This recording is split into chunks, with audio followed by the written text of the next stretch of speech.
My name is Joe Peroni, and this is the Rise Above Project.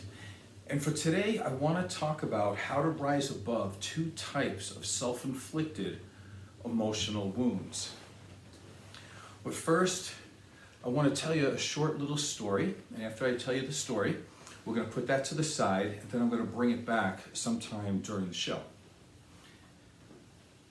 So since I was a little kid, I was born with asthma. And one of the things that makes asthma much worse is having anxiety.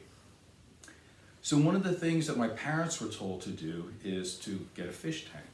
So I've always loved fish. And I have a special love for betta fish, or you could call them Siamese fighting fish. So I have the Siamese fighting fish. And one of the great things about them, besides that they're beautiful and they get these great fins, is that they actually recognize their owners. And they do experience anxiety, they experience depression. So I get up about 3:45 every day. And by the time I come down the stairs about 4 a.m., I turn on the lights, my betta fish, he'll swim to the top and he wants food. And another great thing about betta fish is that they can actually not only recognize their owners, but you can train them to eat out of your hand. So he'll come up to the top and I'll feed him, and that's pretty much how I start every morning.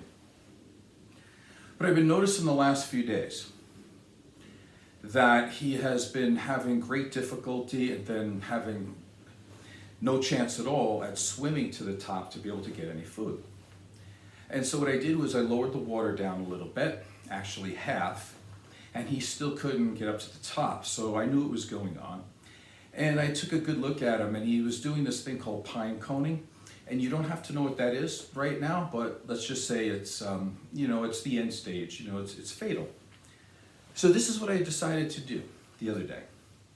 So I went to the store, and I bought this clove oil, it's called. It's used in aromatherapy. And what I did was I put about 400 milligrams in his water because that's what's suggested to do.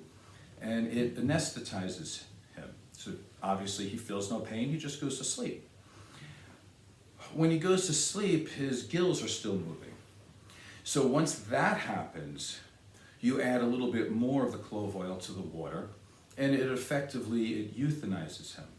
So it saves him from having any pain, having any real anxiety before he dies, and it puts him out of his misery in the most humane way that's possible.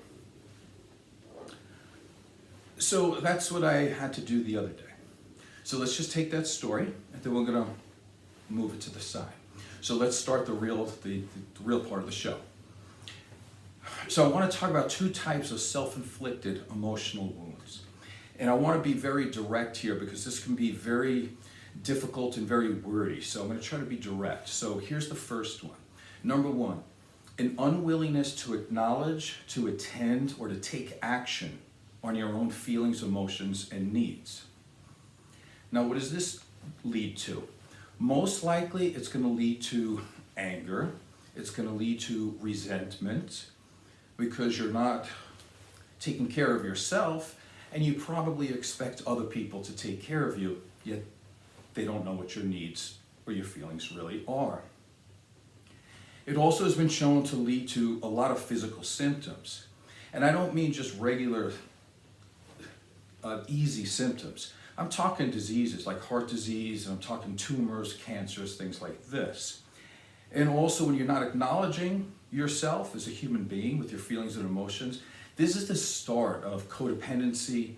It's the start of being selfless and letting people walk all over you, and it's a start of martyrdom. And one of the things that I've gone over quite a lot in my practice, especially with younger men, although it obviously happens to women, but a lot of men will come to me and they'll say, I don't have this feeling that I'm truly loved. And I'm like, well, you can't blame the people around you always. You have to kind of look at yourself first. And here's one of the reasons why. Because if you don't make your needs known, and you don't let people know how you're feeling, especially when you feel poorly or bad, you don't give other people a chance to try to do anything about it. So if you're not vulnerable with other people, you're not giving people the chance to actually come to action and do something for you. So of course you're not going to feel love because you're not giving people a chance. So let's go to the number 2, self-inflicted emotional wound. And this would be the opposite. It's too much willingness to acknowledge, attend, and take action and responsibility for other people's feelings, emotions, and needs. So what does this lead to? Ironically, some of the same things, right? We're looking at anger, and you're going to be resentful for doing too much. And here's the really difficult part that I've heard from so many people. If you cope with the world in this way, by not really caring about your own feelings, but caring about others a lot more, you're going to have a lot of difficulty trying to choose partners who are capable of having a mutually satisfying, reciprocal, and supportive relationship with you. Because you're already choosing people to where you are raising the bar for yourself so high to be perfect and get everything right, and you are not telling anybody what you need. So your needs are this small. And yet you're lowering the bar for everybody else to where, what do they have to do? You're not asking them to help you in any way. You're not asking them to care for your heart in any way. You're not asking them to really care about your emotions and feelings or desires. The bar is really low. It's like, are you going to stay with me? And can you breathe? That's about it. So you're asking for a lot of trouble. Now, what I've mentioned so far is that these are self-inflicted emotional wounds. But that's in the present time. And there's a reason why I say it like that. Because if I say it's self-inflicted, it also means that you can make it better. So you are in control of that. But let me be a little bit more full here in my answer. It wasn't self-inflicted when it started. Because acting like this or choosing a pattern of being like this in relationships, it's not your fault. It's not your fault at all.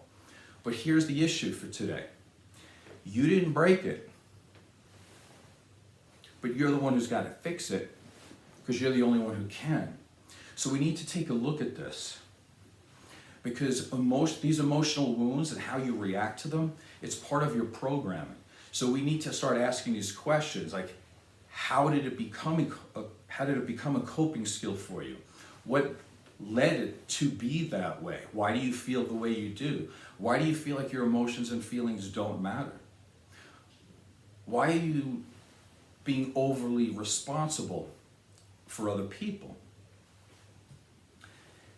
And in a sense, as we start looking over the trauma of it, why are we using the same tools from the people who hurt us?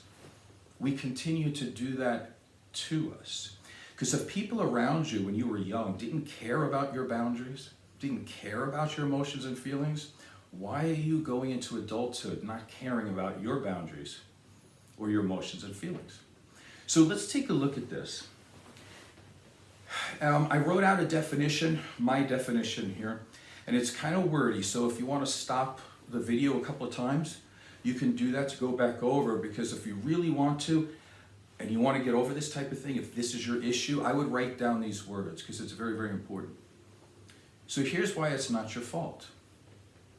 Because your pattern is an unconscious, unhealthy trauma response, leading to an impulse to deny the self and to serve and placate other people due to the intense fear of being rejected, abandoned, and or disappointing others. So there's your definition. And that's why you don't care about your own emotions and feelings and desires, and you're afraid to talk about them.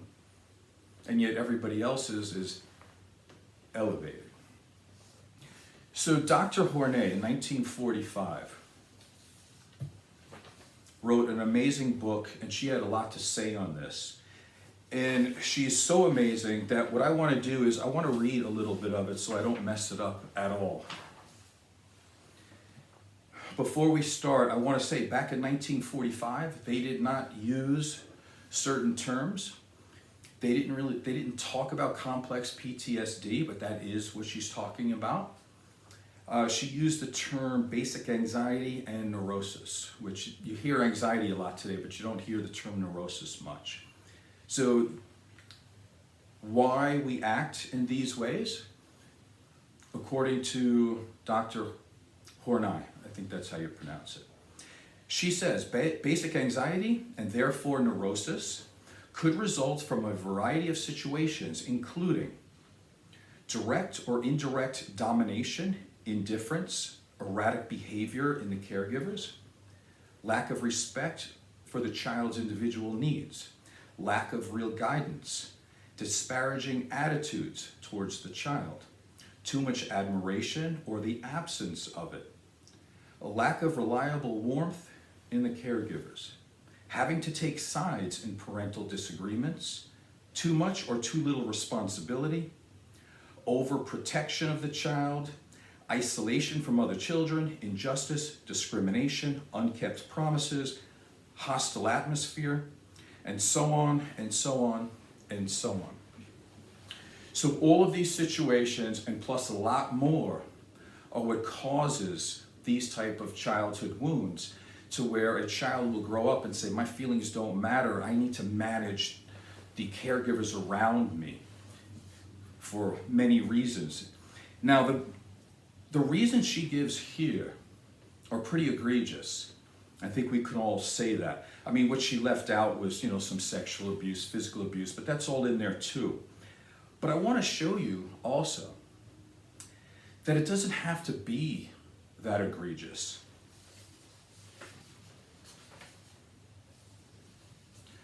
So I told you a story at the beginning of this show. You may have thought, I'm not saying all of you did, but some of you might have. So what is a full-grown man why is he going through the trouble of euthanizing a fish and being afraid of the fish's feelings and trying to put him, or to euthanize him in the most humane way possible and to try to put a fish out of his misery? When somebody would be like, what are you, 5 years old? Why should this matter to you? Why don't you just flush him down the toilet? And you can say that. I'm not saying you're right or wrong, but what I'll say is this. That is the beginning of every single trauma that a child has. It's called invalidation of a human being. And the invalidated childhood is the number one cause of childhood trauma and complex PTSD. Now, here's what I mean by that. If it means something to me, because I might have a connection to all living things, but it's not a connection to you, who would somebody else be to tell me that my feelings don't matter? And it's kind of stupid, right? So that's the first part of that story of why I told it to you. Because we invalidate people all the time without even knowing it. I'll give you another reason why I said that story. Again, we have a grown man caring greatly about the demise of a fish. But anybody who knows me will tell you this, and I've said it in multiple videos. I absolutely are very much neutral or anesthetized to my own feelings and emotions throughout life. And I will put certain desires away. I can diet for a show for 16 weeks, 8 meals a day, add up how many times that is, and not think once about cheating. Of course, candy and cookies and cake taste better than plain chicken, of course, but I don't care about that. If I have a goal, I do it. And so throughout most of my life, I've had to stuff my emotions and feelings. And so there you go. Now you have a grown man who could care less about his feelings and emotions. But I can care very greatly about other human beings and even a fish. So where does this start? I'm going to help you a little bit so you can start to think about it in your own self, because we all have different experiences. I'll give you a couple of experiences of mine. Now, let me start off by saying, let me talk about my mother for a second. As far as mothers are concerned, mine's at the top of the list, right? I could not have asked for a better, more caring, supporting, loving mother. My mother was about perfect. But here's the thing. Nobody is. And when you're a child, there's things that you don't understand that you take on. So it's very easy to be invalidated. So I'll give you an example of that. So when I was about 5 years old, I noticed that my mom, who was only like 23 years old at the time, I believe, and she would take her teeth out. So she had, I don't know what you call it, I think you call it a bridge or something like that. So she would take her teeth in and out. And that scared me. And I would ask her, I said, Mom, why, or what's wrong with your teeth? And of course, I'm pretty sure that, well, let me get to that in a second. So she said, when she was pregnant with me, that I basically stole her calcium. And so by being pregnant with me, I'm the one who stole her calcium and thereby ruining her teeth. And I was the one who helped make her not as pretty, let's say. And of course, my father was not a big fan of that as well. So at 5 years old, you don't have the ability to say, hey, did the doctor ever suggest calcium pills? Like, you don't have the ability to say, Mom, did you think about drinking some milk? You don't think about that. You just look at your mother who doesn't have any teeth, blaming you, and I wasn't even born yet when I did it. So I was born already hurting women, and I was already born into a situation where I caused direct and irreparable harm to my own mother. At least that's what I thought. So now I have to make up for that, and now at 5 years old, it's already been drilled into me. Not on purpose, but it's been drilled into me that I'm a pretty hurtful guy to people. And now I need to be 10 times as more conscious about other people's feelings and emotions. Even if I didn't do anything, I was just being born. I'll give you another one, about the same age, about 5 years old. My parents went to Niagara Falls for like a second honeymoon. I'm a kid, I don't know anything about that. My parents come back after a week and I want a toy. I thought that they would give me something. So they did. So my mom comes in and gives me a postcard of like the water coming down the waterfalls. I was a kid. I don't want a postcard, I want a toy. So I ran into my room with the postcards and I threw them against the wall as hard as I could. Just being a kid, stupid. My mom comes in, she looks at me and she's crying because she disappointed me. And so I knew right then, I was like, oh, my mom's crying. I have to take care of her. I don't want her to cry. So heck if I ever wanted any gifts from anybody anymore, right? Or if I got a gift from somebody that didn't make sense, like I'm a bodybuilder and I diet all the time and somebody buys me candy, I say thank you to the ends of the earth, although I'll never eat it. You know how many bottles of wine I've gotten over the years from people, and yet I've never been drunk a day in my life. But I'll take the wine and go, thank you, thank you. You thought about me a lot. And so you learn at those times that your feelings don't matter that much because my mother's feelings mattered more. Somehow I hurt her again by wanting a toy instead of a postcard. So again, at 5 years old, you just don't have the wherewithal to think this through. So you start buying into it. And of course, the parents are older, they don't know. So again, invalidating the child is a very easy thing to do.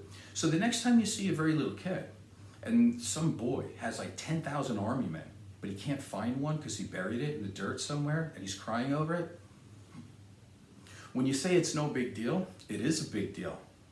If you have a girl or whoever and they have a doll and somebody stole their doll, you're like, oh, don't worry about it, I'll just buy another one tomorrow. They have an emotional connection to that. It's not about buying another one. Don't invalidate the child. It starts at a very, very young age. So to continue on with Dr. Horney for a second, what she says is if you grow up in a household like this, you end up having some neurotic needs. The one that we'll talk about for today is the neurotic need to move towards other people. This, she says, it's to cause individuals to seek affirmation and acceptance from others. People like this are often described as needy or clingy, as they seek out approval and love.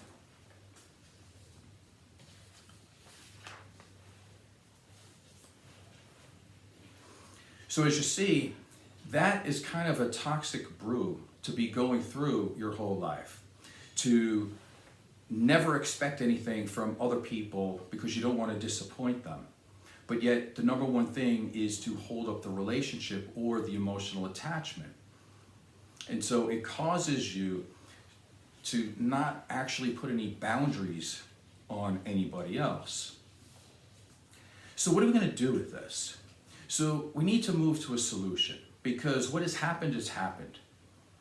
And again, we're using the devil's tools, because whatever happened to us as young people, if we continue to act like that, the chances of you finding a good partner are slim, because you're not asking for a lot.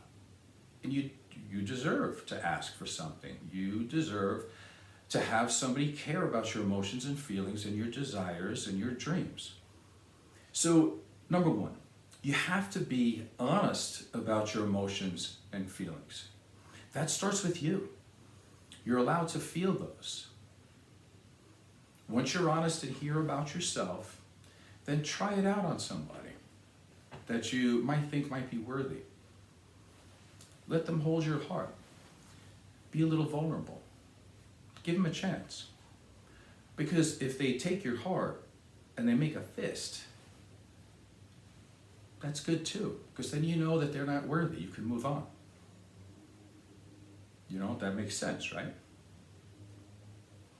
So let people, to go along with the fish analogy, you have to let people sink or swim.